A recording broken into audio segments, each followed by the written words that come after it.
ናገረው እኛ ኦርቶዶክሳውያን ኢየሱስ ክርስቶስን አግዘነው የዳነው ድነት የለንም። መጽሐፍ ቅዱስ እንደሚናገር ኤፌሶን 2:8 ላይ ጸጋው በእምነት አድኗቸዋል ከራሳቸው አንዳች ነገር የለም ብሎ ይናገራል። ስለዚህ እኛ የዳነው በጸጋ ነው። በነፃ የዳነውን ድነታችን ደግሞ እናስጠብቃለን። የዳነ ሰው በምን ይመራል? በሕግ ይመራል። የዳነ ሰው በሕግ ይመራል። የዳነው በምንድን ነው? በጸጋ ነው። በጸጋ ድኖ ግን በምን መመራት አለበት? በሕግ መመራት አለበት። በሕግ የሚመራው ግን የብሉይ ኪዳን ሕግ አይደለም የሚመራን፣ የአዲስ ኪዳን የሆነው ሕግ ክርስቶስ ያስቀመጠልን ሕግ ነው እንዲመራን የሚያደርገው። ይሄ ነው ደህንነታችን። ስለዚህ ያ ሕግ ደግሞ የፍቅር ሕግ ነው። ያ ሕግ የፍቅር ሕግ ነው። ያንተ ደግሞ የተለየ አስተምሮ ነው። የኩነኔ ሕግ የለብንም እኛ የብሉይ ኪዳን የኩነኔ የሆነ ሕግ የለብንም። እንደዚህ ነው የኦርቶዶክስ አስተምሮ። እርግጠኛ ነህ? እኔ እንደዚህ ካልሆነ ለምንድን አለው? አየህ፣ ድኛለሁ፣ እየዳንኩ ነው፣ እድናለሁ የሚለው እየዳንኩ ነው የሚለው ራሱ በምን እንደሆነ ታውቃለህ? በቲቶ 2:11 ሀሳብ ነው። ቲቶ 2:11 ምንድን ነው የሚለው? ዓለማዊ ምኞትን የሚያስክድ የክርስቶስ ጸጋ ተገልጧል ነው የሚለው። ገባ? ይሄ ጸጋ ነው እንግዲህ ሕግን እንድጠብቅ የሚያደርገኝ። ከራሴ እኮ አንዳች ነገር ማድረግ አልችልም። ያን ሕግ የምፈጽመው በጸጋ ኃይል ነው። ለዛ ለዳንኩበት ነገር የተለያየ ነገር አደርጋለሁ። ለምሳሌ ያክል የማቴዎስ ወንጌል ምዕራፍ 10 ቁጥር 42ን እፈጽማለሁ። በምኑ? በጸጋው ጉልበት የተነሳ ይህንን አደርጋለሁ። ከዛ ውጭ ግን እኔ የብሉይ ኪዳን ሕግ አይገዛኝም። እኔ ከሕግ በላይ ከጸጋ በታች ነኝ። ይህንን ከሕግ በላይ ነህ? እርግጠኛ ነህ? ከሕግ በላይ ነህ? ከሕግ በላይ ከጸጋ በታች። ሮሜ 4 ላይ እንደዛ ነው የሚለው። እኛ ከሕግ በላይ ከጸጋ በታች ነን። ፔሬድ። ታዲያ ምንድነው ሁለት አይነት አስተምሮ የሚሆነው? ከጸጋም ከሕግም በታች ነን ነው እኮ። እዚህ ይሄ 80ዱ መጽሐፍ ነው። ይሄ የኦርቶዶክስ 80ዱ መጽሐፍ ነው። እዚህ መጽሐፍ ላይ የተጻፈው ማንኛውም ጥቅስ እኔን ይመለከተኛል። እዚህ ጋር የተጻፈውን ማንም ሊሽር አይችልም። ገባ? ስለዚህ አንተ ሕጉ አይደለም። እሺ አንብብላ። እዚህ ጋር ያለውን ጽሑፍ ላንብብላ። ኤፌሶን ላይ ያለውን እዚህ ጋር የተጻፈውን ስለ ሕግ የተጻፈውን ጽሑፍ ላንብብልህ።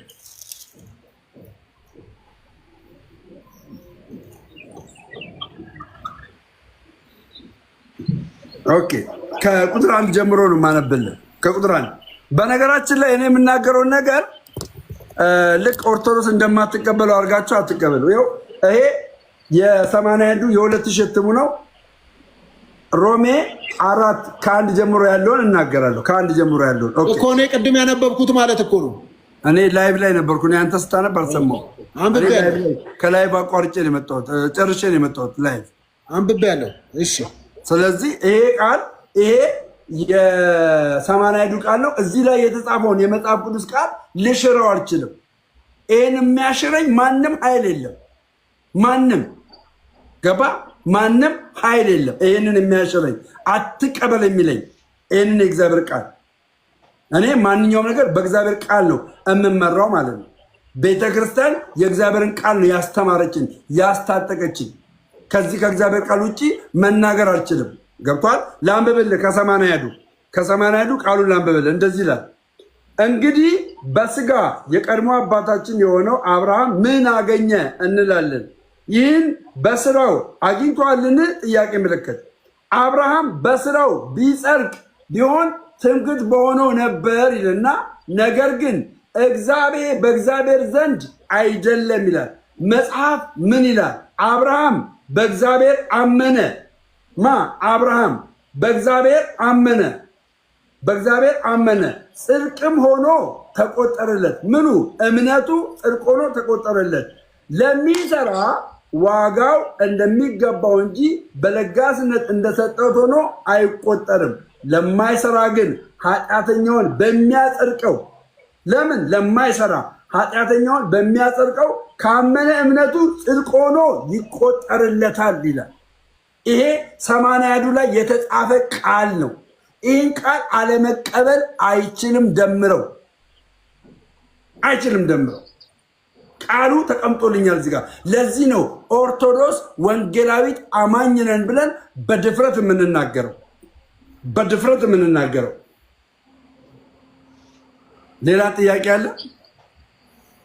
አይ እኔ ምን እላለሁ? እኔ እኮ እኔ የምቀበለውን ነገር ነው ያነበብከው እኮ ዴው 80 እያልኩ ነው። 80 መጽሐፍ ነው። ስለዚህ አንተ ከህግ በላይ ከሆንክ 10ቱ ትእዛዛት አንተን አይገዙህም። 10ቱ ትእዛዛት 10ቱን ትእዛዛት በስጋ ያለ ጸጋ መፈጸም አልችልም። በስጋ ያለ ጸጋ መፈጸም አልችልም። እሺ፣ ግን ያ 10ቱ ትእዛዛት ለኢትዮጵያውያን ይመለከታቸዋል? ለኢትዮጵያውያን ይመለከታቸዋል? ለኢትዮጵያውያን እንዲመለከታቸው የአዲስ ኪዳን አንደኛው ነው። በጉ ምን አለ? እኔ ህግን ልሽር አልመጣሁም አለ። እንደውም ህግን ላጠብቅ መጣሁ አለ። ደግነቱ ህግን ቢያጠብቅ ለእኛ ደግሞ የሰጠን ጸጋ አለ። ያ ጸጋ ህግን እንፈጽም ያደርገናል። ያ ጸጋ አሪፍ። ስለዚህ አንተ እያልክ ያለው አሁን በስራ መጽደቅ ከቶ አይቻልም ነው የምትለው? የዳነ ሰው ገባ? የዳነ ሰው በደንብ ስማኝ። የዳነ ሰው እምነቱን በስራ ማሳየት አለበት። ለምን? የያዕቆብ መልእክት ምዕራፍ 2 ቁጥር 14 ላይ እምነት ያለ ስራ የሞተ ነው ይላል። እምነትና ስራን ለይተ ማስቀመጥ አትችልም። ለዳነ ሰው። ላልዳነ ሰው ግን ስራው ከንቱ ነው የሚሆንበት። ላልዳነ ሰው በነፃ ነው ድነትን የሚያገኘው ያልዳነ ሰው። የዳነ ሰው ግን እምነቱን በስራ መፈጸም አለበት። ይሄ የቤተ ክርስቲያን አስተምሮ ነው። ስለዚህ ህግ አያስፈልግም። ከህግ በላይ ነኝ እያልኩ ነው። የብሉይ ኪዳን ህግ ግን እኔ ሊመራኝ አይችልም። ኦኬ እንግዲህ ስለዚህ አንድ ሰው ስለሰራ አይጸድቅም ማለት ነው። ስለሰጠ መልካም ስለሆነ ጥሩ ልብ ስላለው እየነገርኩ ማቴዎስ ወንጌል ላይ ምዕራፍ 10 ቁጥር 42 ላይ አንድ የዳነ ሰው በነቢይ ስም የነቢይን ዋጋ ያገኛል፣ በጻድቅ ስም የጻድቅን ዋጋ ያገኛል። ከነዚህ ከተናናሾች መካከል በደቀ መዝሙሬ ስም ቀዝቃዛ ውሃ ያጠጣ የደቀ መዝሙሬን ዋጋ ያገኛል። ይሄ ማለት ምንድን ነው? የዳነ ሰው ያለ ስራ መቀመጥ አይችልም፣ መጽሐፍ ስለሚል ማለት ነው። ይህን ይመስላል ወንድሜ። በቃ ትንሽ የምሄድበት ጉዳይ አለኝ። አሁን ነው ከላይ የወጣሁት። ዲስከስ አድርግ እስከዛ። እኔም እንደዚህ ነው ያልኩት። ሶፊ ናንጂ ቆይ አይደለም የተለያየ ነገር የተናገርን ምናምን ነገር አድርጋችሁ ለምን ታያላችሁ?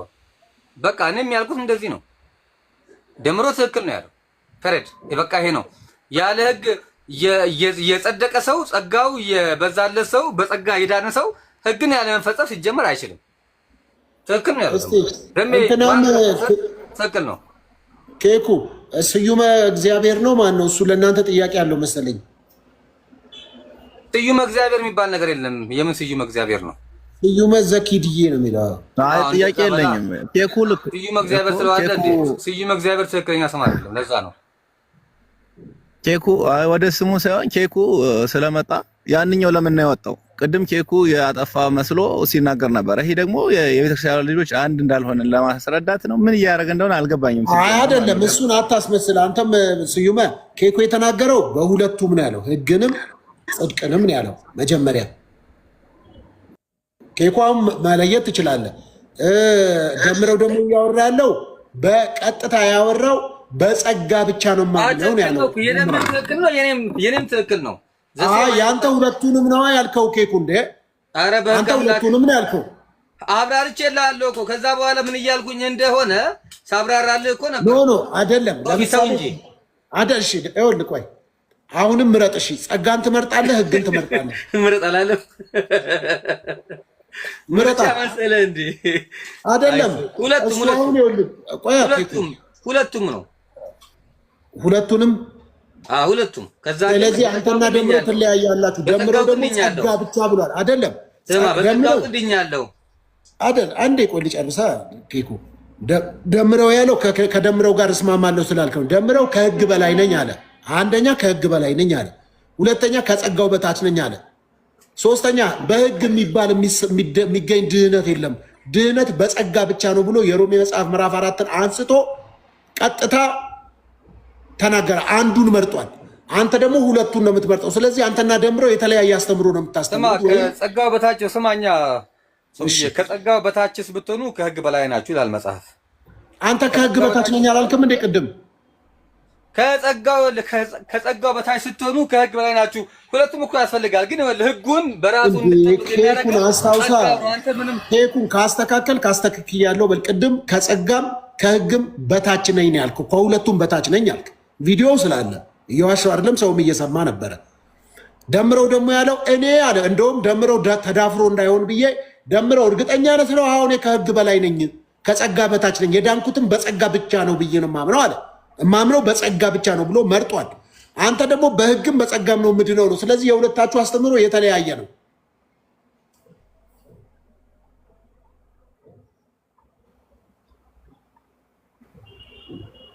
ስናገር ሶፊ ችግሩ ደምረው አንዴ ግባ እባክህ።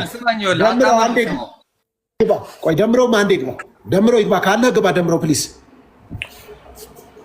አንዱን ምረጥ። ዓላማ ምን? የምን ዓላማ? ዓላማ የምን ፍቅር ነው? ከበቃ ዓላማ ለዛ ነው። በቃ እሺ፣ ፍቅር ከሆነ በቃ ስማኝ እንግዲህ ያው ሲወለህ ከጸጋው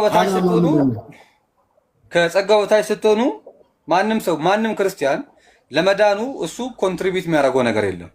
ለኢኒሻል ሳልቬሽንክ ምንም የምታደርገው አንተ ኮንትሪቢዩሽን የለም። ለምን? ክርስቶስ መጥቶ ስለሞተልህ ማለት ነው። ኦኬ፣ ለሁሉም ሞቷል። የዓለምን ኃጢአት የሚያስወግድ እግዚአብሔር በግ ነው የሚለው መጽሐፍ ቅዱስ። ለዛ ጸጋ እንዲሁ ተሰጥቷል። ከጸጋው በታች ስትሆን ከህግ በላይ ትሆናለህ ማለት ህግ አያስፈልግም ማለት አይደለም። የምትጠብቀው ህግ አለ፣ መጠበቅ አለብህ። ነገር ግን ህግን ቫዮሌት እንዳታረግ የሚያግዝም እንደ ጸጋ አለህ ነው። ህግን እንዳትሽር ቫዮሌት እንዳታረግ ጌታ እኮ የባሰ አጠነከረው እኮ። ሶፊ አሁን አንተ ስንት ልጃገረድ ነው የምታየው በየመንገዱ ላይ መኪና ድራይቭ እያደረግህ? ስንት ልጃገረድ ነው የምታየው? እና ስንት በሃይገር ባስ ነው የምሄደው። በሃይገር ባስ ነው የምሄደው። በእናትህ ኧረ አቀልድ። ኧረ በጌታ በእናትህ ይኸውልህ ጌታ መጥቶ ይኸውልህ ምን ያክል ነው ጌታ መጥቶ ህጉን በጣም ነገረብህ። በፊት ይኸውልህ ያመነዘረ ነበረ ቢለው፣ አሁን ደግሞ ምን አለ? ያየ ተመኛል አይደለ? ኬኩ እኮ ስጠይቅ ወደ ሌላ ነው የምትሄደው። አሁን በጣም ኢዚውን ቀላሉን ነገር ለምን 40 ደቂቃ እንፈጃለን? በጸጋ ነው የምታምነው ወይስ በህግ ነው አልኩ። በሁለቱም አልክ። በሁለቱም ከጸጋ በታች ብትሆን ከህግ በላይ ነህ። አትሊስት ለምን እስቲ ከህግ በላይ ነኝ በል እስቲ። ከጸጋው በታች ብሆን ከህግ በላይ ነኝ እኮ። እስቲ አንተ ከህግ በላይ ነኝ በል። አይ ከህግ በላይ ነኝ ብቻውን ማለት ነው ቫሊድ አይደለም። ከጸጋው በታች ከሆን ከህግ አንተ እኮ ግን ቅድም ያልከው ምንድን ነው? ከህግም በታች ነኝ ከጸጋም በታች ነኝ ነው እኮ ያልከው። ከሁለቱም በታች ነኝ ነው ያልከው። ይህ መጽሐፍ ቅዱሳዊ ነው ስል አስታውሳለሁ። ህግ የትኛውን ህግ ነው የምትለኝ ነው ያልኩህ ቅድም። የመንግስት ህግ ነው የምትለው? አይ አንቀጽ 39 የትኛው ህግ ላይ? ኧረ አንተ ሰውዬ ኧረ ተው አታነካካኝ። ኧረ አይ አንዱን ምረጥ ስል መምረጥ አልፈለክም። እኔ ወይስ እሺ እኔ ደምረውን ምረጥ ብየው መርጧል። በጸጋ ነኝ ወይ? አንድ ነገር የሚጠይቀው ነገር ቆይ ሲስተርዬ፣ አንዴ ምንድን ነው ሶፊ ዓላማ ምንድን ነው ችግር? ሶፊ ምንድን ነው ችግር? አንዴ የሚጠይቀው ነገር አለ።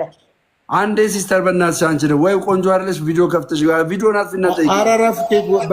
እባክህ ደምረው በጌታ አንዴ የሚጠይቀው ነገር አለ። ደምረውን ወይም ኬኩን ሁለታችሁ ማለት ነው የሚጠይቀው ነገር አለ።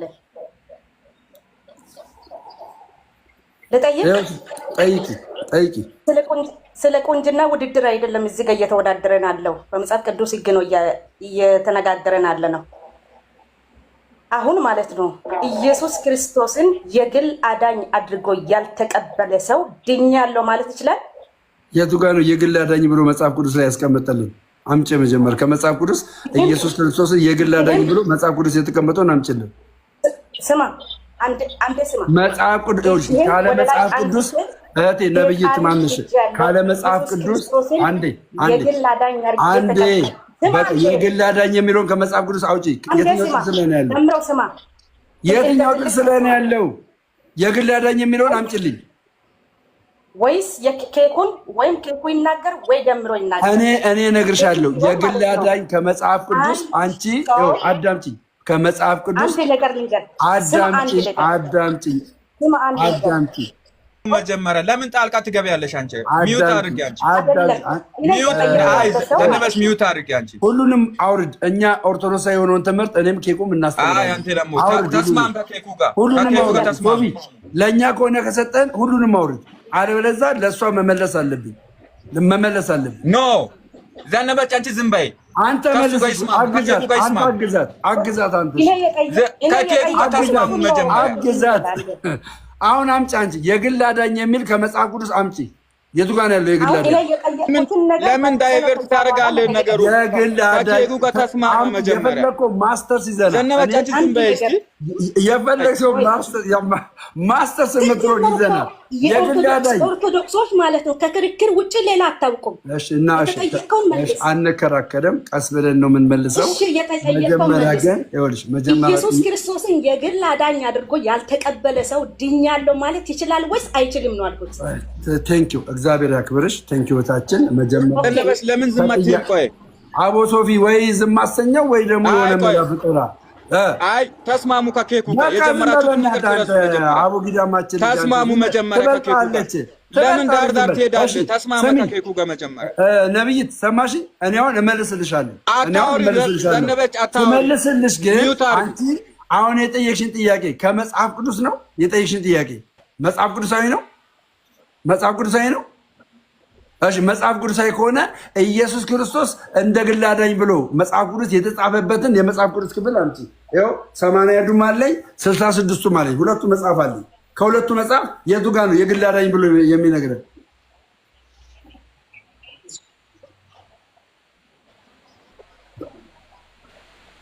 አሱ የግል አዳኝ ይላል። የግል አዳኝ ይላል። የግል አዳኝ ይላል ወይ? የግል አዳኝ ይላል። የግል አዳኝ የሚለውን መጀመሪያ አምጪልኛ። ከየትኛው መጽሐፍ ላንብብልሽ? የግል አዳኝ የሚለውን አምጪልና ላንብብልሽ። የግል አዳኝ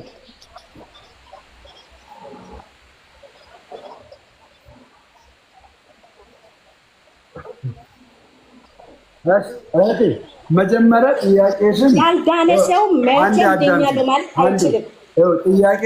ጥያቄሽን ማለት ነው በመጽሐፍ ቅዱስ አድርገሽ ጠይቂ። እኔ አሁን በመጽሐፍ ቅዱስ ጥያቄ ስጠይቅሽ አንቺ ስጠይቅሽ ኧረ ሶፊ አቅጣጫ እየሳታ ነው። በመጽሐፍ ቅዱስ የክርስቶስን ቃል ትቀበያለሽ? አዎ። ዘነበች እስቲ ዝም በይ አንዴ። ከኬኩ ጋር ይወያዩ ደመሩ ከሆነ ዝም በይ አንቺ እስቲ ምን ታውቁሽ ነው አንቺ የምትዘባርቂው? ቤኪን እርገሚ እንዴ እርገሚ ቤኪን ሚውት አድርጊ እስቲ እርገሚ በቃ ሚውት አድርጊ ዘነበች ፕሊዝ። እሺ እኔ ከመጽሐፍ ቅዱስ ቃል ልንገርሽ። አታውሪ፣ ዝም ብሎ ያውራ። አታውሪ አንቺ፣ አታውሪ አንቺ፣ ዝም ብሎ ያውራ እሱ። እኛ አታውሪ ዘነበች። መጀመሪያ ከኬኩ ጋር የጀመርከውን ነገር ጨረስ። ደምሮ መጀመሪያ ከኬኩ ጋር የጀመርከውን ነገር ጨረስ። ምን እኔና ኬኩ አንድ ነን? እሺ ላስረዳ። ኬኩ የተናገረው ላስረዳ። ስለዚህ ሚውት አድርገው በቃ። አንተ ያልከውን ነገር ነው ያልኳቸው እኔ። ሌላ ምንም ሚውት አድርገው አለቀ። ስለዚህ ሚውት አድርገው። እኔ ያልኩትን ካለ ይሄ ልጅ ልክ ነው ማለት ነው። በቃ አለቀ። ሊያስተካክልም ይችላል። መጀመሪያ ከአነጋገር ነገር ሊኖር ይችላል። ከዛ ማስተካከል መብቱ ነው። አይደለም ኬኩ ያለው አንድ አይደለም። አስተካክሎታል። አንድ አይደለም። አንድ ነው። ዘነበች እስቲ ዝም በይ፣ እነሱ ይወያዩ። አንድ አይደለም። ዘነበች እኔና ኬኩ አንድ ነን፣ አንለያይም። አንድ አይደላችሁም። አንተ በጸጋ ነው የዳንከው። ደምሮ ኦርቶዶክስ ናቸው። አንተ በጸጋ ነው የዳንከው። አንተ ያልከው የተለየ ነው። አንተ በጸጋ ነው የዳንከው፣ እሱ በጸጋ አልዳነም። ተወያዩ። አዳምጠኝ። ኬኩ አንተ በሕግ ነው የዳንከው፣ በጸጋ ነው የዳንከው? ኢኒሻል ሳልቬሽን በጸጋም ነው ያለው። ወይ በሕግም በጸጋም ብለዋል። ወይ ዝም በይ። ኢኒሻል ሳልቬሽን ላይ አንተ የዳንከው በሕግ ነው። ቴንኪው። ከዳንክ በኋላ ጸጋው ሕግን እንድትፈጽም ያደርጋል አያደርግም? በጸጋው ምክንያት ነው ሕጉንም በራሱ የምፈጽመው። ስለዚህ ከኔ የተለየ ሀሳብ የለም ማለት ነው። ሶፊ ችግር አለበት። ይሄን እኮ ነው ያልኩት እኮ ነው። እኔ ለምን ወደዚህ ለምን እንደምታሳዝሩት እኮ ነው ግራ እኮ የሚገባኝ እኔ። አለቀ። ጥያቄ ማለት እኮ በቃ አሪፍ ልክ ነው። በቃ አንተ ደምረው ከህግ በላይ ነህ ከህግ በታች ነህ? እኔ ከህግ በላይ ከጸጋ በታች ነህ መጽሐፍ ቅዱስ ስለሚለን። ጎበዝ ይሄ ነው በቃ ይሄን ይመስላል። ተመልከት ይኸው አንድ ያነቃል ሰቦሪ ያጣበደ ኬኩ ደግሞ ያለው ከህግ በላይ ሆነ ኬኩ ደግሞ ወረ በለው አንዴ እኔ አይደል የማወራው? ቆይ ሌላ አውራ። ኬኩ ያለው ከህግም በታች ነኝ ከጸጋም በታች ነኝ ያለው ቪዲዮ አለ። ኬኩ አትከብ ዘነበችም ምን እንደዛ እሱ አይደል ያልከው? አይልም ምን ከህግም በታች ከጸጋም በታች ነኝ ነው ያልከው። ኧረ አይልም መቼም ከጸጋም ከህግም በታች ነኝ አላልክም? ሰማኞል ሶፊዬ ደግሜ እኮ ነገር ያለው እኮ ጸጋው ከህግ በላይ ያደርግሃል። ከጸጋው በታች ስትሆን ከህግ በላይ ትሆናለህ። ይሄ ነው በጣም እኮ ደጋግሜ እኮ ነገር ያለው። አሁን ትልቁ ችግሩ ምንድነው መሰለህ? እናንተና የኛ እናንተ ዋን ሴቭ ኦል ሴቭ ሀሳብ ቀይረህ ነው። እኛ ደግሞ ስማኝል እኛ ደግሞ እስከ መጨረሻ እነማን ናቸው እናንተ የምትለው? እኔ ማንንም አልወክልም። እኔ ስለማን በቃ አሁን እኔና ዘነበችን ቀጥል ዘነቡ። ስለዚህ ከመጽሐፍ ቅዱስ የግል አዳኝ የሚል አታምጭልኝም።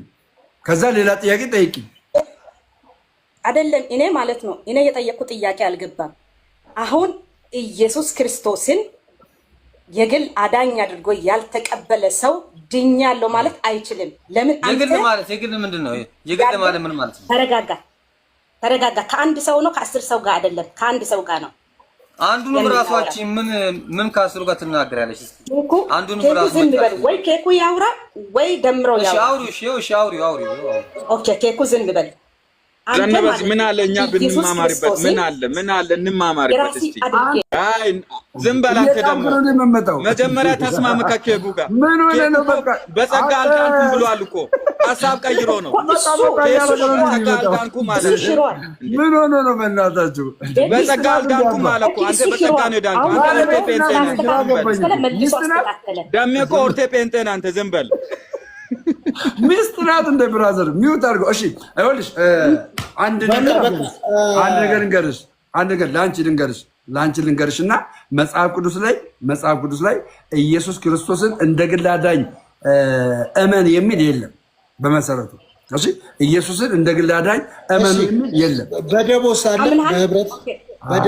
በህብረት እኛ መጽሐፍ ቅዱስ ላይ እንደዚህ የሚል ነገር የለም። በደቦስ የሚላል ወይ በህብረት ተቀበሉ የሚልስ?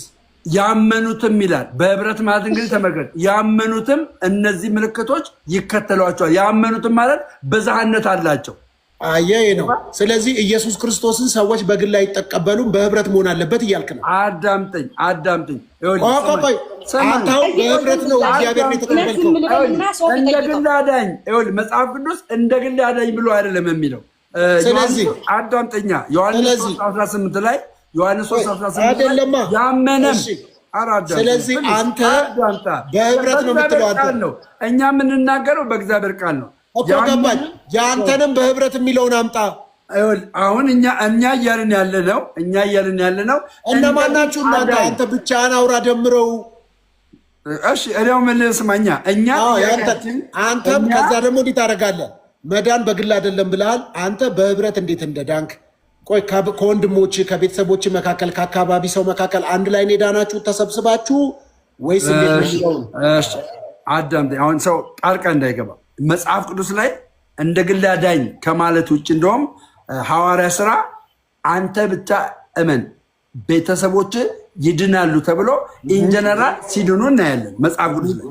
እንደ ግል አዳኝ ሆኖ ግን ያመነ አንድ ሰው የለም መጽሐፍ ቅዱስ ላይ። እንደ ግል አዳኝ አምኖ የለም።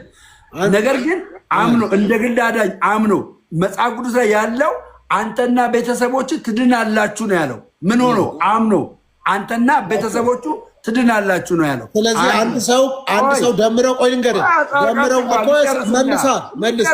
እኮ ትጨርሳለህ። ደምረው አንተ አመንክ፣ ባለቤት፣ ልጆች፣ እናት፣ አባት፣ ዘመዶቹ በሙሉ ዳኑ ማለት ነው። ቴንኪው። መጽሐፍ ሲናገር እንደዚህ ይላል። መጽሐፍ ሲናገር ሌላ ይቅርና ሴት ልጅ በመውለዷ ትድናለች ይላል። ከምን ጢሞቴዎስ ላይ ገባ? ሴት ልጅ በመውለዷ ትድናለች ይላል።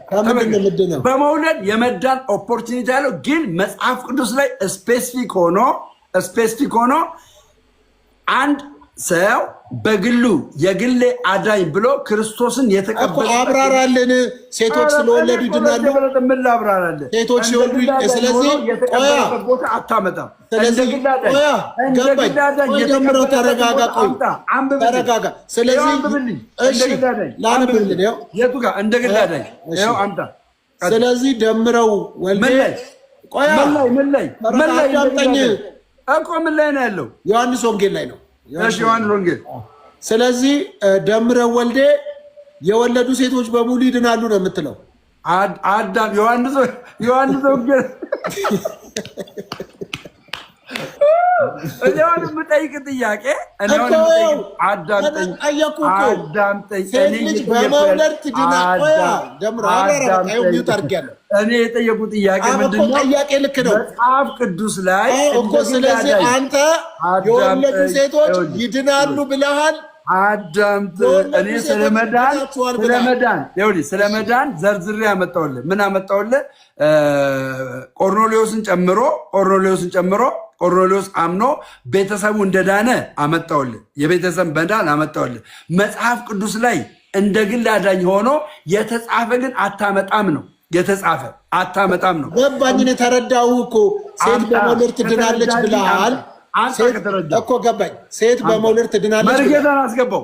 መርጌታ ነው ማነው? ሰረቀን አስገባቸው። ንጉቡ ካልፈሩ ንጉቡ ሰብሰብ በሉ። ጴንጤዎች አስቀጥል። የሉም እኮ እሳቸው ሀሳብ የሚሰጥ ሶፊ ደም እኮ ከኛ ጋር ተቀራርቦ ነው ያለው። ብዙም አልሄደም እኮ እስማማለሁ። እኔ ከደም ምንም እውቀት የለም። በማርያም እኮ ከአንተ ጋር በማርያም እውቀት የለም። ተራሪቀን አይደለም። ጌታ ይረዳል። አይዞህ በርታ። በእናትህ ሶፊ በማርያም ይዣለሁ። እኔና ቤኪ ልነጋገር በማርያም በፈለገው ርዕስ በሚፈልገው በገላ ድርሳና ጨምሮ ማለት ነው። እኔና ቤኪ እንነጋገር። አምጣው ወደ ትልቁ ሳበው አምጣው። ና ግባ ና ቤኪ። አንተ በምን እንወያያለን? እኔም እኮ በጸጋ ነው ዳው በምፈልገው ርዕስ አልኩ እኮ በምፈልገው ርዕስ ናና። እኔ ኦርቶዶክሳዊ ባለማህተም ነኝ። ክርስቲያን ነኝ። አንተ በምፈልገው ርዕስ ና ግባና እንወያይ። በምፈልገው ና ቀይረው በእናትህ። አለበለዛ ሁለተኛ ዝም ትላለህ። ቀይረው አምጣው። ና ግባ። በጸጋ ነው ርዕሳችን እኮ ናግባና በህግ ነው በጸጋ ነው የዳንከው ተብለህ ተጠይቃለህ አይደል? በጸጋ ነው ብለሃል። ጨርሰናል። ገስት ላይ መቀመጥ ብቻ ጨርሰናል። ጨርሰናል እያለክ እኮ ነው። ለምን ታስገድደዋለህ? እስቲ ዝም በል አንተ። ዝም በል። ማን ጠይቀህ? ጸጥ በል አንተ። ሰዓት ይሰጠን፣ ደቂቃ ይሰጠን። በምትፈልገው ርዕስ ናግባና በሰዓታችን ጥያቄና መልስ ያለው አይዲያ የምሰጥበትን የፈለግከውን ነገር የምትናገርበትን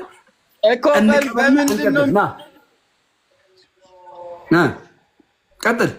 አለበለዛ አንድ ኦርቶዶክሳዊን የመናገር ማንዴት የለም። አንድ ምንም ከኬኩ ጋር ተወያይ። አንድ ኦርቶዶክሳዊ የመናገር ማንዴት የለህም። ዝም ብለህ ገዝተህ ቁጭ ብለህ ካልሲ ነህ እንደ ብራዘር ኦርቶዶክስ ነው። ኬኩም ኦርቶዶክስ ነው። በምንድን ነው የሚወያዩት? እኔ እንጃ። ኦርቶዶክስን እንዴት መሻርም አይችልም።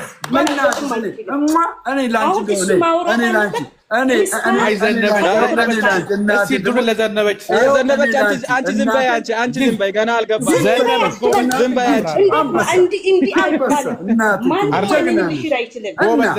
እና ጎበዝ እናቴ ትሙት ማንም አይችልም። አንተ ማለት ነው ከመነቀፍ ውጭ የለም። ይሄን ለጥፈህ ፎሎ ለማግኘት እና ላይክ ለማግኘት ነው። እውነት እናውራ ካለ ማንንም ሊሽር አይችልም።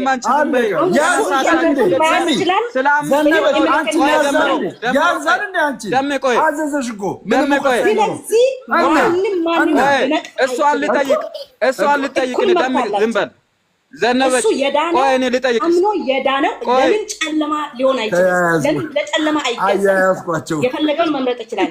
እኔ ለምን እኔ ኦኬ የሚያድነው ካለ ዘነበች ቆይ አንቺን ልጠይቅ ነኝ መያዝ ይችላል። ኧረ እስኪ እንደማመጥ እንዳንተ አጭቃባጭ ማለት ነው። ቤቱ መገኘት አይችልም። ናና እንወዳደር አለ። አሁን እሱ ኦርቶዶክስነትን ወክሎ አንተ አማኝን ወክለ መወዳደር አለብህ። አለበለዚያ በቃ ዝም በል። በእውነት እውነትን እናወራለን። በእውነት ነው የምንጠቀው። እናት አንቺ ጀግና ነሽ ማርያም እናት። ስለዚህ ማለት ነው ለእውነት ተገዛ። እሱ ኦርቶዶክስን እንዴት ሊነቅፍ ይችላል? እሱ ኦርቶዶክስ ነው። ኦርቶዶክስ ሄዷል። አሁን ከኢየሱስ ክርስቶስ መጀመሪያ አማኝ ነበረ። አማኝ እንደነበረ አውቃለሁ። እምነቱን በሆነ ክስተት ቀይሮ ሄዶ እኔ ኦርቶዶክስ ነኝ ብለዋል። ስለዚህ ቀይሮ አሁን ሚስቱ እያለቀሰች ነው አይቻለሁ፣ እኔ በአይኔ ማለት ነው። ስለዚህ በነቀፋ የተነሳ ምን ያሹ ወደ ገባሽ አይቻለሁ። ትግስት ስታለች የት ነው ይሸ እኔ የትም ልየው ያንተ ምስት ትግስት ያደርግ አልቻልኩም። ያዙ እንዳትለቂው ደም ስለዚህ ማለት ነው ይሰብስብ ራይኮታለች የሚስት የኔ ያለቀሰችው ሚስቴ ተለያይተናል እኮ የኔ ያለቀሰችው እኔ ኦርቶዶክስ ስለሆንኩ እኮ ተለያይተናል። የኔ ያለቀሰችው አለቀሰች እንዴ? አረገዘች አላልኩም እኮ አለቀሰች ነው አልኩ። የት አለቀሰች? አረገዘች አይደለም ያልኩት፣ አለቀሰች። የት ነው ያለቀሰችው? ንገሪኝ እስኪ። ሚዲያ ላይ ወጣ። ምን ብላ? ሚዲያ ላይ ምን ብላ አለቀሰች? ወይኔ እናት እንዴት አታለቅስም? እኔ በአይኔ ማለት እኔ ራሴ ምን ብላ አለቀሰች? ወይኔ እግዚአብሔር ይመልሳል ብዬ ነግሬያታለሁ። እኔ ማለት ነው አንድ ሰው አንተ እርግጠኛ ሆኚ እኔ ዘነበች እንዳትለቂው ደሜን እኔ ነብይ ሲሆን ሄዶ ይሰብስብ እርግጠኛ ነኝ። የት ነው ያለቀሰችው? አልተለያይ ይሄ ማለት ነው አንተ የተነሳ አልቅሳለች። አንተ ሃይማኖት አለቀሰች። አሁን አንቺ ቆይ ከቤኪ ትበልጫለሽ አበልጭም? አዲስ አበባ ሆና ያለቀሰችው ዘነበች እንዳትለቂው ደሜን ሚስትየዋ እዛ እያለቀሰች እሱ እዚህ ጋር ይንፈራራል። ያሺ እንዳትለቂው አዲስ አበባ ነው ያለቀሰችው። አዲስ አበባ ሄደሽ ነበር? አዎ ሄደሽ ነበር አዲስ አበባ አልኩም እያለች ነው አልቅሳ። እኔ ራሴ መክሬያታለሁ። ለምን አንተ ደግሞ እስር ቤት የገባ ጊዜ የትላንትኛውን አስበህ ነው ምን አድርገህ ያለብን። እስር ቤት ገብተህ እያለ የዛኔ እኔ ጴንጤ ነበርኳ። ጴንጤ አሁን አይደለማ ያለቀሰችው ነበር። ከጴንጤነት ቀይረህ ኦርቶዶክስነት ገብተህ አሁን አታውሪ እያለች ነው ቤኪ። አታውሪ፣ አትነጋገሪ። ለምን አትነጋገሪ ያለው? ስለዚህ ስለአንተ እንዳለቀሰች እኔ በአይኔ አይቻታለሁ። ትግስት እና ምን ይሁን ምን አንተ ማለት ነው ወደ አይደለም በሆነ ንክኪ በምክንያቱ ነው አንተ እምነትን ልትቀይር የቻልከው። አሁን ስለኔ አሁን የማወራው አሁን እኔና አንቺ የምናወራው ቤኪ ፈልግሻለሁ እያለሽ ነው። ዝም በይ እያለሽ ነው ቤኪ፣ ዝም በይ እያለሽ ነው። አላላትም ታውራ በላት ታውራ ቃቲ ዘነበች ቃጂበት አንቺ ስለዚህ ማለት ነው ይሄ ልጅ እያሽቃበጠ እኮ ነው። አይደለም እሷ ለምን አፈማትራታት ታውራ እያሽቃበጠ እኮ ነው ቤኪ፣ እያሽቃበጠ ነው። ምንድን ነው የምትይው? ለምንድን ነው የሚያሽቃበጠው? ዘነበች ሂጂበት ለምንድን ነው የሚያሽቃበጠው? አልኩም ዘነበች እያለች ያለችው ምስትየዋን እዛ ለምንድን ነው አትሰብስብም ወይ? ምስትይ እዛ እያለቀሰች ነው እያለች እኮ ነው። ምን አልኩ እኔ ታውራ እሷ ዋሽ እንደዚህ ያልሽ ነው አንቺ። አሁን እሱ እንደሚለው ያልሽ ነው። የምን ውሸት አላለችም። ይኸው አላለችም። ያላለችው ምስትየዋ እያለቀሰች ነው እያለች እኮ ነው ያላለችው። ሚስትየዋ እሱ እኮ የምትለው አንድ ነገር ልንገራችሁ። የሆነ ነገር እረታችሁ፣ የሆነ ነገር አግዛችሁ። አሁን 1000 ሰው አለ። እውነት ነው የሚላችሁ። የሆነ ነገር አግዛችሁ፣ የሆነ ነገር እረታችሁ፣ የሆነ ነገር ተጎቶ ሰው እርዱኝ ብሎ ከረዳችሁ በኋላ ሰውን አታሳዝኑ። በፈጠራችሁ አምላክ አንድ ነገር ይሄን የሚለው ለኦርቶዶክስም ለአማኝም ነው። መድኃኒት ይዋልሱ በእናትህ ምንድን ነው የምትጠላቂው? ምክር እኮ ነው። ስማ ደም ታውራ ቆይ ዘነበች ታውራ ተጎቶ ነው። እውነት እናውራ ካለን በሁሉ ነገር እየተጎዳ ሰው ነው። አሁን ምናልባት ኦርቶዶክስነት ከገባ በኋላ ልነሳ ይችላል፣ መብቱ ነው። ምንድን ነው የተጎዳ ግራ ሰው ገባኝ እኮ። እሺ አሁን ወደ እግዚአብሔር ቃል በቃ አሁን የምትናገሪው ድብልቅልቅ ያለ ነገር ነው። ድብልቅልቅ ያለ አይደለም፣ ድብልቅልቅ አይደለም። ምክር ነው። መነሻ ነው እያወራ ያለው። ምክር ነው። መነሻ ነው እያወራ ያለው። መድረሻ ነው ምክር። አራምባና ቆቦ አንዴ ሚስት አለቀሰ ታያለሽ፣ አንዴ ተጎድቶ ነው ታያለሽ፣ አንዴ ደግሞ ያደረጋችሁ ትቆሉበት ታያለሽ። አንተ ከእስር ከወጣ በኋላ ትሳቅ፣ መብቷ ነው። ከዛ በኋላ ከፈታህም በኋላ መፍታትም መያዝም አልተፋታንም። አሁን ምን አልክ? ተጣላን። አሁን ትታረቃላችሁ? አትታረቁም? ታረቅን። አሁንማ እያናገርኩት ታረቃችሁ። እስቲ አሁን እሷና ልጆቿን ለምን ልትገድል ትችላለህ? ልጆቼማ እግዚአብሔር ይመስገን። ኖ እንደዚህ አይነት ጥያቄ ለምን ተመልሳለህ? ምን አገባሽ አንቺ በሰው ትዳር ላይ? ባለፈው ሌላ ሰው ነበርክ፣ ዛሬ ደግሞ ሌላ ሰው። ራያታ ነው። ይሄን እኮ ስለዚህ እውነት እናውራ ካለን ደምሮ አሁን አንቺ ወደ እግዚአብሔር ቃል እሺ፣ ቤኪ አንዴ ዝም በይ ቤኪ።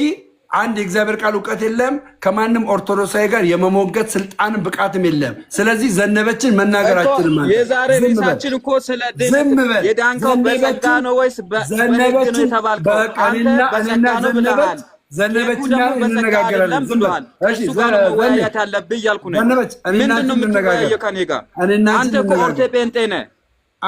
የዳንከው በጸጋ ነው እኮ የዳንከው በጸጋ ነው እኮ። እኔም በጸጋ ነው ያወራው የዳንኩት። ከዛ ውጭ ምን ያወራው ነገር አለ? ኬኩ ኦርቶዶክስ ነው። ኦርቶዶክስ ነው።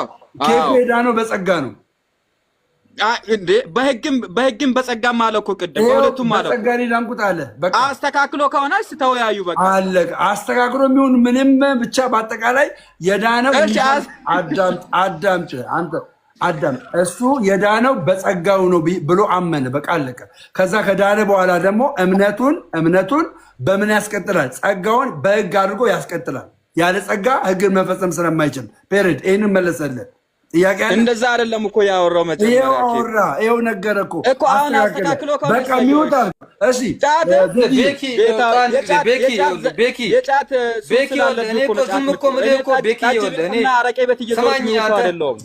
ሰማይ ቤኪ ይኸውልህ፣ እኔ እኮ ዝም እኮ የምልህ እኮ ነው። ይኸውልህ ገና ልጅ ስለሆንክ ምናምን ነው ዝም የምልህ የሆነ በቃ እኔ እንደ ህፃን ስለማይ ማርያምን እንጂ እኔ አሁን እኮ ምላሽ እኮ መመለስ ምናምን ተገኝ እኮ አይደለም።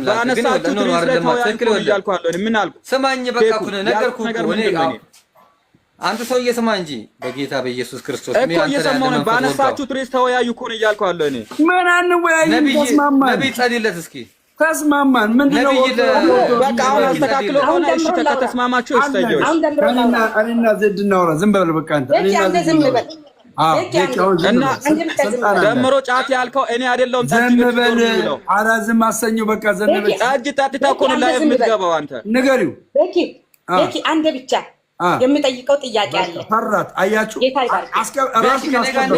ደሜን ልጠይቅ ነው። ጠይቂው አይደለም ደምሮ እኮ ቤኪ ከኔ ጋር ዲቤት ትገባለህ?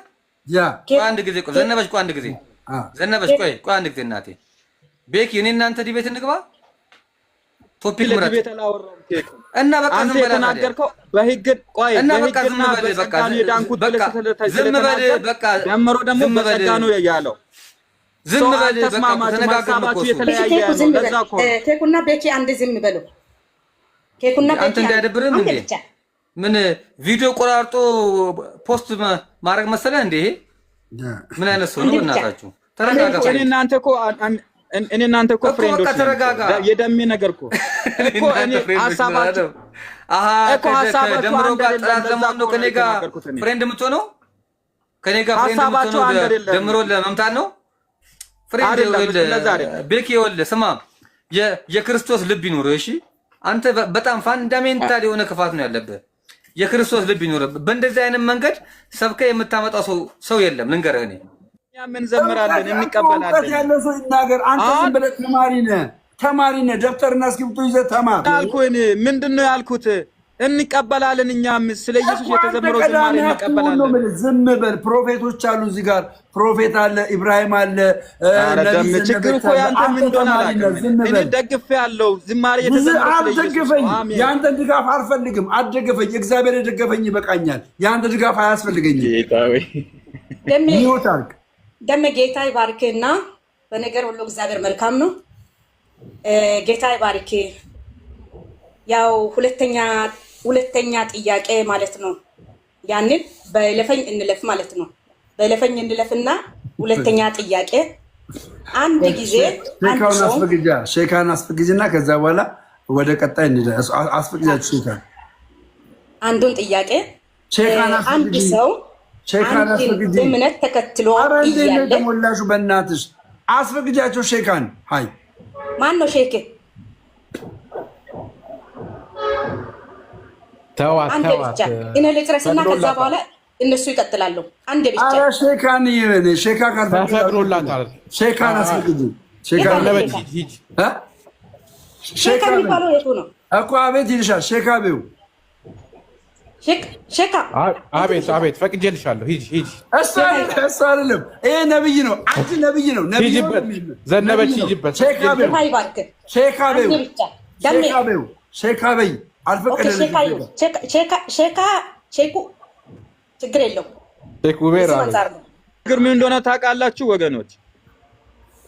በቃ አይምሮ አትናገር ትለኛለህ፣ ግን ይሰርበኛል። በተራ ብታወራ ምን ችግር አለ? በቃ ቀጣው የተሳደበ ሰው እንደውም ታች ውረድ። እንደውም አዲስ ህግ ዘነበች እያወራች ለምን እኩል ታወራለህ እያልኩ እኮ ነው። ትልቅ ሰው አይደል እንዳንተ ትልቅ ሰው አይደል? ቤኪ ተው በቃ ከዚህ በኋላ ጣልቃ ትግቡ። ሰው ሲያወራ እባካችሁ ስለ እግዚአብሔር። እኔ ዝም ብዬ እየተማርኩ እኮ ነው ከእናንተ። አሁን ዛሬ የፈለቀው እውቀት ከቤኪ የፈለቀው እውቀት ከደሜ ከዘነበች የፈለቀው እውቀት ከባባድ እውቀት እየተማርኩ ነው። ምንድን ነው ለምን አንረጋጋም? እሺ ጌታ ይባርክ። ቤኪ አንዴ እንዳታወራ ኢየሱስ ክርስቶስን የጋል አዳኝ አድርጌ ተቀብያለሁ ብሎ ወደ ተመልሶ ወደ ዳንበት ትቶ ወደዛኛው ሲመለስ ያ ሰው ሞቷል ወይስ አልሞተም?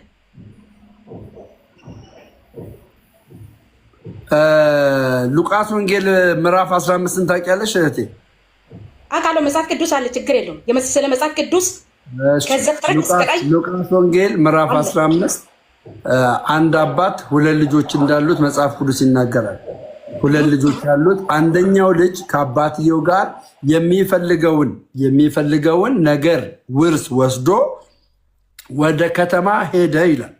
ወደ ከተማ ከሄደ በኋላ ከአባቱ ቤት ወጥቶ ወደ ከተማ ከሄደ በኋላ ያለውን ንብረቱን ሁሉ አጠፋ፣ አወደመ ካለ በኋላ ከዛ በኋላ የሚበላውን አቶ ለርዮች የሚሰጠውን ነገር እሱን ተቀብሎ መብላት ጀመረ ይላል። ያ ሰው ይሄን ማድረግ ከጀመረ በኋላ ያ ልጅ ምን ትዝ አለው? አለ አባቴ ቤት ብዙ ባሪያዎች አሉ፣ እነሱ የሚመገቡትና እነዚህ ርዮች የሚመገቡት አንድ አይደለም። እኔ ወደ አባቴ ቤት ተመልሼ የአባቴ ባሪያዎች የሚመገቡትን ምግብ ለመብላት ልመለስ ብሎ ወደ ልቡ ተመለሰ ይላል። እየሰማኝ ወደ ልቡ ተመለሰ ካለ በኋላ ያ ልጅ ወደ አባቱ ቤት ሲሄድ አባትየው ከሩቅ አየው ይላል። ከሩቅ ተመለከቱ ይላል። ከሩቅ ሲያየው ልጁ የመጣበት ሞቲቭ ከባሪያዎች ጋር ለመሆን ነው። አባቱ ሲመለከተው ግን አዘነለት ይላል። እግዚአብሔር ይመስገን። እኔ ወደ ኦርቶዶክስ ስመለስ አባቴ ከሩቅ አይቶ አዘነልኝ። ከዛስ ይሄ የታዘነለት ልጅ ቆይ እኔ ወደ ተዋህዶ ስመለስ አዘነልኝ ብልሃል። ያ ልጅ ወደ የትኛው የሃይማኖት ተቋም ነው የተመለሰው? መጽሐፍ ቅዱስን እያፋረስክ ነው ያለው። ወደ አባቱ እንጂ የተመለሰው ወደ አባቱ እንጂ የተመለሰው ና አዳምጠኝ። ወደ አባቱ እንጂ እሺ ገባኝ። የእግዚአብሔር ቃል መጨረስ ነበር። አይደለም ልጁ የተመለሰው ወደ አባቱ ቤት እንጂ ወደ ሃይማኖት ተቋም ተመልሷል። እሺ ይሄንን ቃል የተናገረው መድኃኒታችን ኢየሱስ ክርስቶስ በምሳሌ አድርጎ ነው የተናገረው። እዚህ ሉቃስ 15 ላይ 3 ምሳሌዎችን ነው የተናገረው ኢየሱስ። ስለ ልጅ ተናግሯል፣ ስለ ጠፋ ድሪም ተናግሯል፣ ስለ በግ ተናግሯል። እነዚህ 3 ነገሮች ሲናገር ኢየሱስ ክርስቶስ ምሳሌያዊትም ወይ ደግሞ ሜታፎሪክ የሆነ ነገር ነው ያስቀመጠው። ኦኬ ኢየሱስ ምሳሌያዊ ነገር ነው የተናገረው። የዚህ ልጅ መመለስ ወደ ምን አድርጎ እንዲያስተምር ሆኖ ነው የተመለሰው። ልጁ ሊትራሊ ስለተመለሰ ሳይሆን ሰዎች ወደ ቤታቸው ወደ እውነተኛ ቤታቸው ሲመለሱ እግዚአብሔር አባታቸው እንዲያርጎ ይቀበላቸዋል ብሎ ለማስተማር ነው ይህንን ቃል ያመጣው። ኦኬ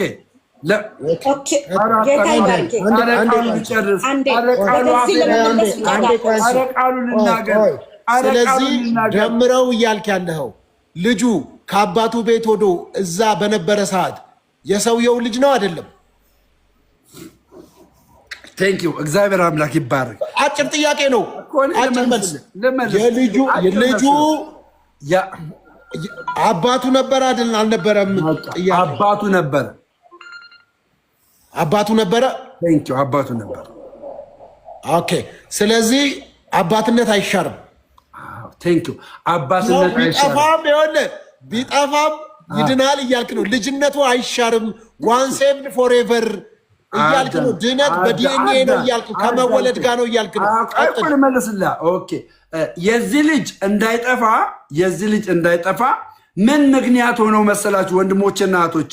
ልጁ ወደ አባቱ ቤት ከመሄዱ በፊት አንድ ነገር አደረገ። ምን አደረገ? ወደ ልቡ ተመለሰ የሚል ቃል ታገኛላችሁ። አንድ ሰው ወደ አባቱ ቤት እንደገና ዳግም የሚመለሰው ምን ሲሆን ነው? ወደ ልቡ ሲመለስ ነው። ወደ ልብሽ የማትመለሽ ከሆነ የአባትሽ ቤት እየናፈቀሽ ትሞቻለሽ። ሰው ግን ወደ ልቡ ሲመለስ ወደ አባቱ ቤት ይመለሳል። ይሄ ልጅ ወደ ልቡ ተመልሶ ወደ አባቱ ቤት መጣ። ያውም ወደ አባቱ ቤት ሲመጣ እኔ እንደ አባቶቼ ባሪያ ሆናለሁ ብሎ ነበር ያለው። አባትየው ግን ከአባቱ ባሪያዎች የበለጠ ልጅነት ስላለው ይሄ ልጅ ከሩቅ ሆኖ አየው ይላል። ካየው በኋላ አዘነለት ይላል። ከዛ በኋላ እንዳታቋርጭኝ ዝም በይ እንዳታቋርጭኝ አዘነለት ካለ በኋላ ከዛ በኋላ ይሄ ልጅ ወዴት መጣ ይላል? ወደ ቤቱ ገባ ይላል። አባትየው እንደዚህ ብሎ ትእዛዝ አዘዘ። የቤቱን ፍሪዳ እረዱለት፣ የሰባውን ከብት እረዱለት፣ ቆንጆም ልብስ አልብሱት ብሎ ያን ልጅ አለበሰው። ፍሪዳም ታረደለት። በዛ ቤት ላይ ታላቅ ድግስ ሆነ። ለምን ሆነ ብላችሁ ካላችሁኝ ይሄ ልጅ ምን አለ አባትየው? ይሄ ልጅ ጠፍቶ ነበር፣ አሁን ግን ምን ሆነ? ተመለሰ ብሎ ተናገረ። ስለዚህ ደምረው ጠፍቶ ነበረ፣ መስሎት ነበረ። ከአባቱ ቤት በስመ ክርስትና በ40 ቀኑ የተጠመቀው ደምሮ ስመ ክርስትና የተሰጠው ደምሮ ለ16 ዓመት ሲባዝን ነበረ። ከመባዘን ውስጥ ተመለሰና ወደ ቅድስት ተዋሕዶ ወደ አባቱ ቤት መጣ። አባቱም አላሳፈረውም፣ በክብር ተቀበለው፣ ልብስን አለበሰው፣ ፍሪዳን አረደለት። አሁን ደምረው ደስ የሚል ህይወት ውስጥ ነው ያለው። ክብር ምስጋና ለመድኃኔዓለም ይሁን። ድንግል ማርያም እናቴ ወድሻለሁ። ቴንኪው። ኦኬ ጌታ ይባርኬ። አንተ ማለት ነው አሁንም መጀመሪያም ጠፍተ ነበረ፣ አሁንም ጠፍተያል። በኢየሱስ ገና ይስጥልን። ሰላም ለእናንተ ይሁን። ስለዚህ መጀመሪያም ጠፊ ነበር፣ አሁንም ጠፍታል። ኢየሱስ ክርስቶስ ወዶ ደግሞ ይመልሳል።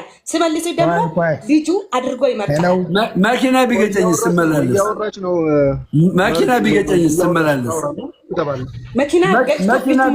ስመላለስ መኪና ገጭቶ ብትሞት ማለት ነው። አሁን አንተ ስመላለስ መኪና ቢገጨኝስ? ቢገጭህ አሁን ገጭቶ ብትሞት አሁን ነፍሲ አንዴ መጀመሪያ ድነ ነበርክ። ከድነት ወደ ለመዳን ስለሄድክ መጀመሪያ 16 ዓመት በሙሉ በኢየሱስ ክርስቶስ ቤት እያለ በአባቱ ቤት እያለ አስጨርሳት እንጂ ደምረው ታውራ። ሴት አይደለችም። ታውራ አስጨርሰኝ። ማስረጃ ታምጣ። ታውራ አንዴ እኔ ልንገርህ።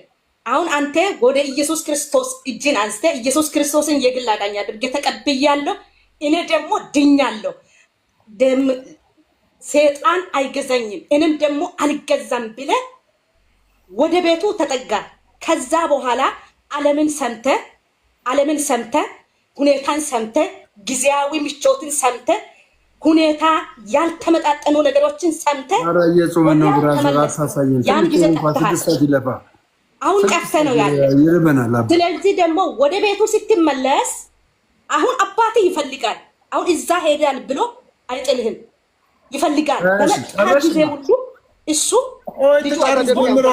ሴት ናት። ኢብራሂም ጣልቃ ለምን ትገባለህ? ሶፊ እየመራን ጣልቃ አትግቡ። ሶፊ እየመራን ኢብራሂም ጣልቃ ለምን ትገባለህ? ሀሳብ ቅድም ተረድቻለሁ። ደምረው ያንተ ሀሳብ ቅድም ተረድቻለሁ። አባቱ ጠፍቶ ከቤቱ ያለውን ነገር ሁሉ ይዞ ሄዶ ያንን ጨርሶ ሁሉም ነገር ጨርሶ ልብ ሲገዛ ልብ ሲለው እሱ ደግሞ ምኑን አስበው ያኔ የነበረበትን የአባቱ ቤት እኔ ከአባቴ ቤት እንደ ልጆቹ ባልሆን እንኳን እንደ ባሪያ ልኑር ብሎ ሲመጣ አባቱ ደግሞ ያለውን ነገር ከዛኛው በላይ አድርጎ ምንድን ነው አለው? ሸላለመው። ለምን? ወደ ቤቱ ስለተመለሰ ነው። ወደ ጉያው ስለተመለሰ ነው።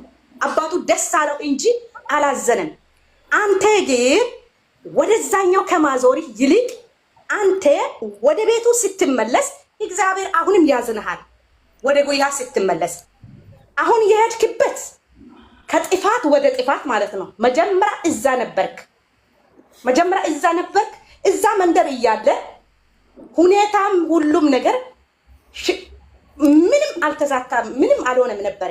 ምንም ይሁን እንበል፣ ምንም ይሁን አሁን ደግሞ ተመልሰ ወደዛኛው ነው የሄድከው። ከመንደር ወደ መንደር ቀየርክ እንጂ ድነትን አይደለም ያገኘ። ከመንደር ቀይረሃል፣ ግን ድነት አይደለም። መጀመሪያ አንድ ልጭረስ እና ከዛ ትቀጥላለህ። ግን ዝም ብለህ መንደር ቀየርክ እንጂ እኔ ዝም እንዳልኩ አንድ ሰው ጣልቃ አንድ ልጭረስ እና ትጨርሳለህ። እኔ ሴት ነኝ፣ ሴትነትን አክብር፣ አባትነትን አከብራለሁ። አንተ መጀመሪያ ልጅ እያለ ኦርቶዶክስ ነበርክ እንበል፣ ኦርቶዶክስ ነበርክ፣ ልጅ እያለ ኦርቶዶክስ ነበርክ። ከዛ ወደ ጴንጤነት ተቀየርክ። ጴንጤነት ተቀይረ 16 ዓመት በሙሉ ጴንጤ ውስጥ ነበርክ። አሁን 2017 ላይ ወደ ኦርቶዶክስ እምነት ተቀየርክ። ከ16 ዓመት በኋላ ወደ ኦርቶዶክስ እምነት ተቀየርክ። አሁን አንተ ቀየርክ እንጂ ጉዳዩን ቀየርክ። አሁን ከትምህርት ቤት ወደ ትምህርት ቤት እንደምንቀይር ማለት ነው። ከትምህርት ቤት ወደ ትምህርት ቤት እንደምንቀይር እንዲቀየርክ እንጂ ድነትን አይደለም ያገኘን። አንድ ነገር ማሰብ አለብን። ቆይ አንዴ ነብይት ታብታብ አርጉ፣ ኮፒ ሊንክ አርጉ፣ ሼር አርጉ። እዚህ ቤት እኮ እንደዛ የሚልም ሰው የለም ምናምን። ምን ሆናችሁ ነው? ዝም ብሎ መስማት ብቻ እንተባባሉ። ጌታ ይባርካችሁ። አንድ ሰው ማለት ነው ግን እያለች ነበር። ያ በጣም ኮመንት እየጻፈች እንደወረደች ባላቀ አሁን አንድ ብቻ እኔ ሲጨርስ ሚውት ይዛል። እኔም ሊወጣ ነው። ሄሎ ደምረው ችግር የለው። ስለዚህ ማለት ነው አንተ ደምረው ዝም በል በእናትህ ብራዘር። አንድ ጥያቄ ልጠይቅህ። አትጠይቀኝ። ዝም በል እሷ ጨርስ። ነቢት አንድ ደምረውን ጥያቄ ልጠይቅ። 3 ሃይማኖት ነው፣ 3 ነው የቀየርከው። አሁን ደግሞ ወዴት እንደምትሄድ አይታወቅም። በቃሽ እኔ ደግሞ ልመልስ። ስለዚህ መጸለይ አለብኝ። እሺ ልመልስ። ልመልስ እኔ ቀጥል። እሺ እኔ ልመልስ። አባቱ ይፈልግሃል፣ ገና አሁንም ይፈልግሃል። ዝም በይ በቃ ልመልስ። ቆይ ልመልስ። ዝም በል ሚውት አድርገው። ጨምረህ አንድ ላይ መልስ። እሺ ጠይቅ። እሺ መልሳለሁ። ጨምር ጠይቅ። የነንም ደምረህ መልስ አንድ ላይ። ሶፊ ሰላም ለእናንተ። እስኪ አንዴ ፍቅርልኝ እስኪ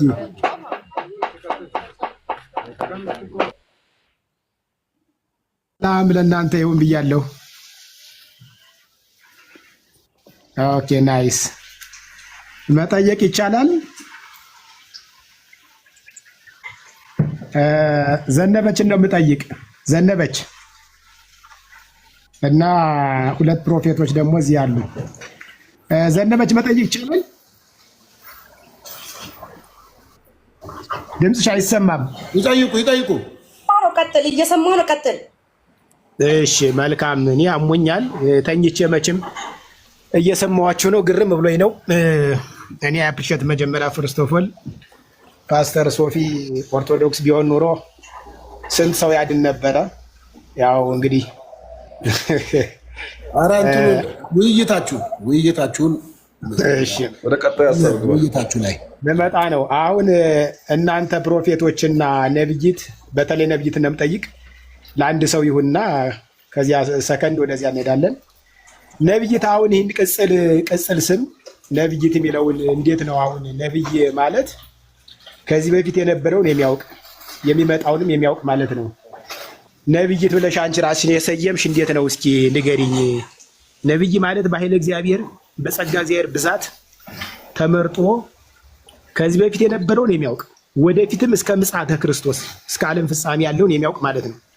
እንዴት ነው አንቺ ነብይት ብለሽ የሰየምሽ ራስሽን? እስኪ አስረጅኝ። ሌሎችም ፕሮፌት እያላችሁ መምህር አንተም ነብይ ማለት የሚመጣውን የሚያውቅ ያለፈውን የሚያውቅ እስከ ዓለም ፍጻሜ የሚያውቅ ነው የሚል መጽሐፍ ቅዱሳዊ ማስረጃ እንዴ? ያማ ሞልቶ ለምሳሌ እንዲው ዳዊትን ብቻ እንየው። ስለ ክርስቶስ አልተናገረም? እስከ ፍጻሜ ስለ ምጽአቱ አልተናገረም? እሺ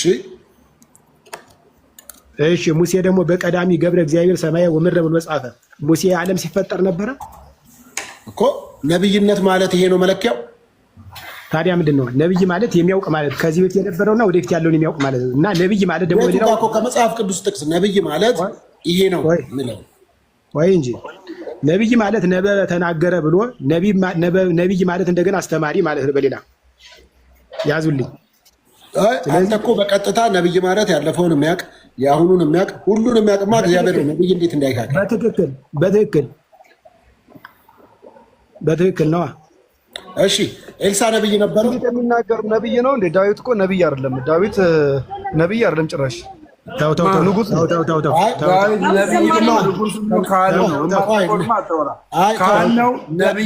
ነብይማ ነበረ ዳዊት። እሱን አይደለም አሁን የፈለግኩት።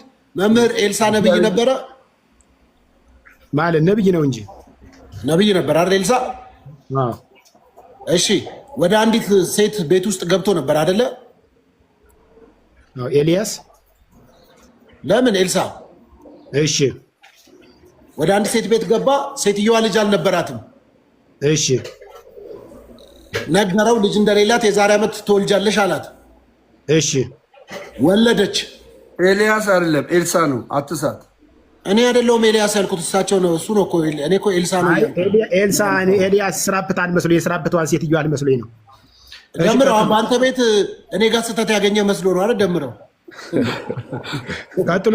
ያገኘ መስሎ ያገኘ አይ ደም ያገኘ መስሎት ነው። እኔ ስለ ኤልሳ ነው የማወራው። ቆይ በነገራችን ላይ ሶፊ አይደለ? ቆይ አንዴ ቆይ ነብዩ ቃል ስላልከኝ ላነሳ ነው መምህር። አንዴ ልጨርስ። ከዛ እኔ ሚውት አድርጌ ተዋለሁ። ደምረው ቆይ ሚውት አድርጌ ደምረው ዝም በል አይ ለመሰለ አያገባህም። አንተ ከዘነበች ጋር ስታወራ ጣልቃ የገባብህ የለም። ዝም በል። እኔ አሁን እኮ ዘነበች ዝም በል። ጠፋብኛል።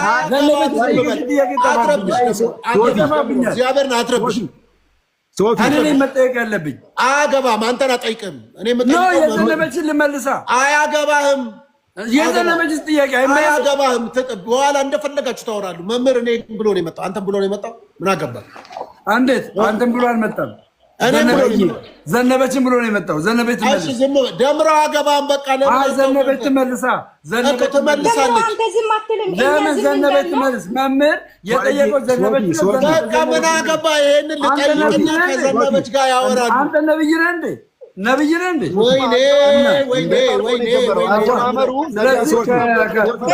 መምህር ከዘነበች ጋር አንተ ለምን አታውም? ደምረው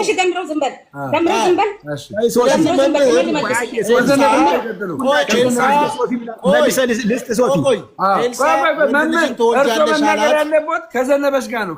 እሺ ዝም በል ደምረው። ዝም በል። ወይኔ ደምረው ለምን ረብሸው? ከዘነበች ጋር ነው። አንዴ ስማኝ ሶፊ፣ አንተ ብቻ ስማኝ። እኔ እሰማለሁ መምህር። ይኸውልህ ስማኝ መምህር። ኤልሳ ሶፊ መመለስ የለብም። ዘነበችን ነው የጠየቁት። ዘነበች ትመልስ። ለምን መልስ አይደለም የሰጠሁት እኔ። በቃ ስለዚህ ዘነበች ትጠይቃለህ። ሁለቱ እንዲያወሩ ነው። አቅጣጫ አትስጥ። አንተ አቅጣጫ ልሰጥ ነው። ሁለቱ እንዲያወሩ አንተ አወያይ ነህ። አወያይ ነህ።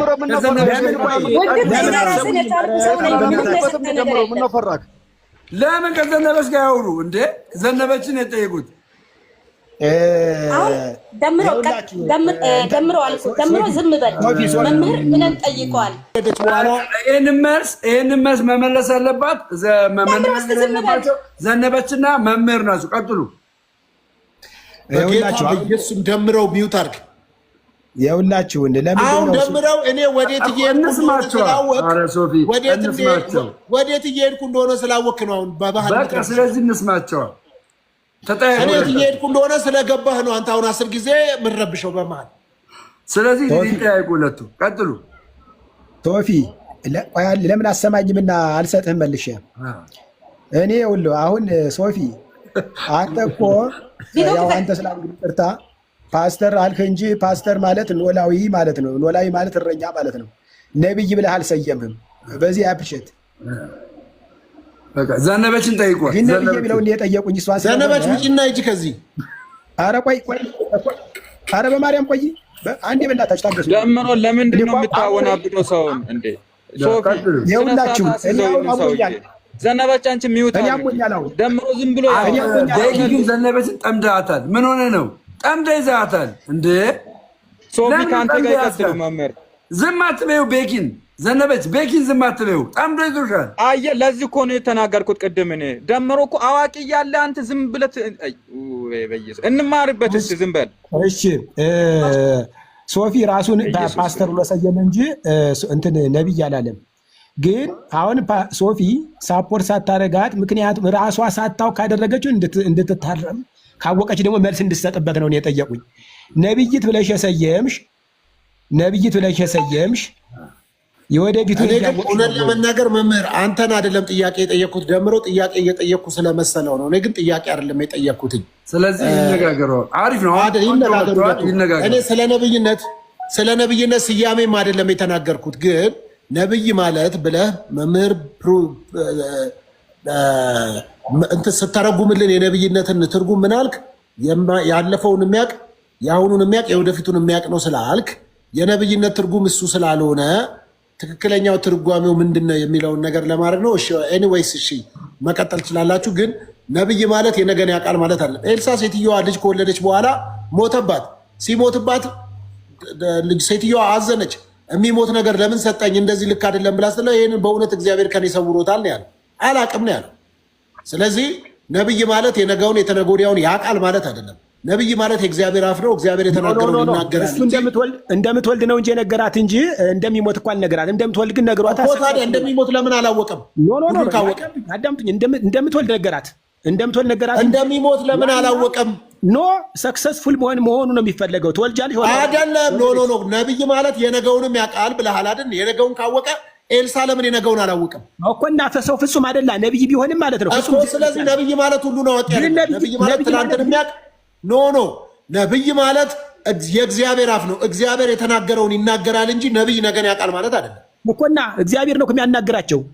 ስለዚህ ከእግዚአብሔር ነው። ነገን አዋቂ አይደለም። ነብይ የሚያውቀው ነገር እኮ ከእግዚአብሔር ነው። ነብይ ማለት ከእግዚአብሔር ነው። አዋቂው እግዚአብሔር ነው። መልእክትን ይናገራል። ነቢያት የእግዚአብሔር አፍ ናቸው እንጂ አዋቂ አይደለም። የእግዚአብሔር አፍ ናቸው። ከእግዚአብሔር ነው የማገልጽ ነው። ነገር ግን ሴትዮቱ ይህንን ዘነበች ነብይት ነኝ ብላ ስትሰይም እግዚአብሔር አፍ አለብኝ፣ እግዚአብሔር የነገውን ነገር ይነግረኛል አይደለም። እሱን ግድ የለም እሱ ላይ ሳይሆን በቃ ይሄኛውን እናስተካክል። መምህር መጀመሪያ ይሄን አስተካክልና ነብይ ማለት የነገን የሚያውቅ የዛሬን የሚያውቅ የትላንትናን የሚያውቅ ማለት እንዳልሆነ እንግባባ። ነብይ ሁሉን አዋቂ አይደለም። የሚያውቅ ነው። የሚያውቅነት ግን በምን በእግዚአብሔር ተንተርሶ ነው። በቃ የሚያውቅ ከሆነ ለምን ኤልሳ ልጁ እንደሚሞት አላወቀም? ኖ ትወልጃለሽ አለ። ተወለደ አልተወለደም? ተወለደ። እንደሚሞት ለምን አላወቀም? የነገውን የሚፈለገው እንደሚወለድ ካስፈለገ ልጅ እንደሌላት ራሱ አላወቀም ነበረ። ማን? ኤልሳ። ኢቭን አሁን ያለችበትን ከረንትሊ ሁኔታውን ራሱ ተነግሮት ነው። ልጅ የላትም ተብሎ ተነግሮት ነው እንጂ አያውቅም ነበረ። እሺ እግዚአብሔር ሲናገረው ግን የዛሬ ዓመት ትወልጃለች ብሎ ወልዳለች። ከወለደች በኋላ እንደሚሞት አያውቅም፣ ልጅም እንደሌላት አያውቅም። የተነገረውን ነው። እዚህ ላይ እንግባባ። ነብይነት ማለት አይደለም። ነብይነት ማለት ትላንትን የሚያውቅ ዛሬን የሚያውቅ ነገን የሚያውቅ ማለት አይደለም። ነብይ ማለት የእግዚአብሔር አፍ ነው። ኤኒዌይስ ጨርሻለሁ። በቃ ይሄ ነው። ተነጋገሩነት። ይኸውላችሁ ነብይ ማለት በእግዚአብሔር መንፈስ የሚመራ እግዚአብሔርን ያለውን የሚያውቅ የሚረዳ እግዚአብሔር በነገረው መንገድ የሚጓዝ ማለት ነው። ለምሳሌ እንዲያ ከሆነማ አዳም የት ነህ ብሏል እግዚአብሔር ራሱ እንዴ። ስለዚህ ነቢያት ፍጹማን ስላልሆኑ ፍጹም እግዚአብሔር ብቻ ነው በነገራቸው መሰረት ነው። እግዚአብሔር ከሰወረባቸው ነው እንዴ። ያ ነብዩን ነብይ እኮ ሸወደዋል። አንበሳ የገደለው እኔም እንዳንተ ነብይ ነኝ ብሎ ሸወደው እኮና አንበሳ ገድሎት እኮ ሞት አይደለ? ስለዚህ ነብዩን እንኳን ነብይ ያልሆነው ሸውዶታል። እንኳንስ ነብይ ያልሆነው ነብዩን ሸውዶታል። እኔም እንዳንተ ነብይ ነኝ ብሎ እህል እንዲበላ አደረገው፣ አንበሳ ገደለው። ምንድነው ነብይ ማለት? በእግዚአብሔር መንፈስ የሚመራ ማለት በገለጠላቸው መጠን የሚመራ ነገር ግን እግዚአብሔር በገለጠላቸው ወደ ኋላም ወደፊትም የሚያውቁ ማለት ነው። ፍጹምነት ሌላ ነው። ለምን? ትንሽ የሆነ ልዩነት ከሌለማ ፍጹም እግዚአብሔር ብቻ መሆኑ በምን ይታወቃል? ዘ ኦንሊ ፐርፌክት ጋድ ነው። በቃ እግዚአብሔር የፍጹም አምላክ እሱ ብቻ ነው።